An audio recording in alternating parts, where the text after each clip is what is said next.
سفیر صاحب، سیکٹری صاحب نے فون گھر لگا دیا۔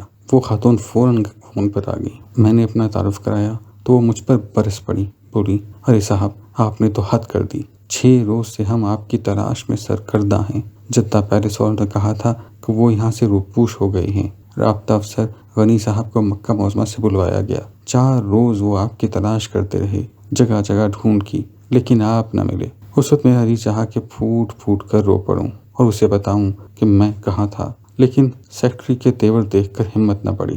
میں نے کہا، محترمہ، اس وقت میں پی ایس صاحب کے پاس بیٹھا ہوں، آپ سفیر صاحب کو فون کر دیں کہ وہ مجھ سے مل لیں۔ چند 1 منٹ کے بعد سفیر صاحب کا چپڑاسی بھاگا آیا، بولا، بڑے صاحب آپ کو بلا رہے ہیں۔ وہ ایک مختصر سا کمرہ تھا جس میں ایک میز اور 4 ایک کرسیاں لگی ہوئی تھیں۔ میز پر کوئی فائل نہ تھی، ویسٹ باسکٹ میں کاغذ کا کوئی ٹکڑا نہ تھا۔ سارے کمرے میں کوئی ایسی چیز نہ تھی جس سے ظاہر ہوتا کہ بڑے صاحب کو کسی کام سے تعلق تھا۔ بڑے صاحب کرسی پر بیٹھے اخبار پڑھ رہے تھے۔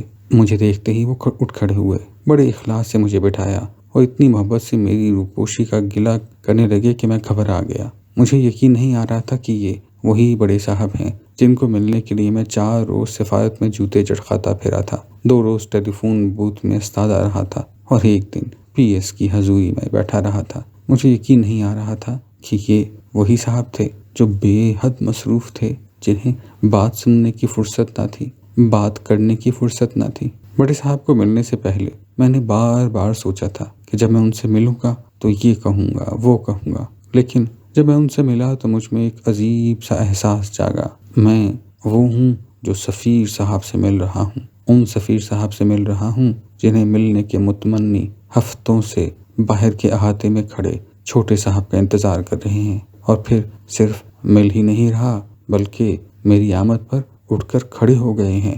انہوں نے مجھ سے مصافحہ کیا ہے۔ میرے ہاتھ پر ان کے ہاتھ کا لمس ابھی تک گرم ہے۔ آپ PIA میں حسینی صاحب کو ملیں، میں انہیں فون کر دوں گا، جلد بکنگ ہو جائے گی انشاءاللہ، سفیر صاحب نے کہا۔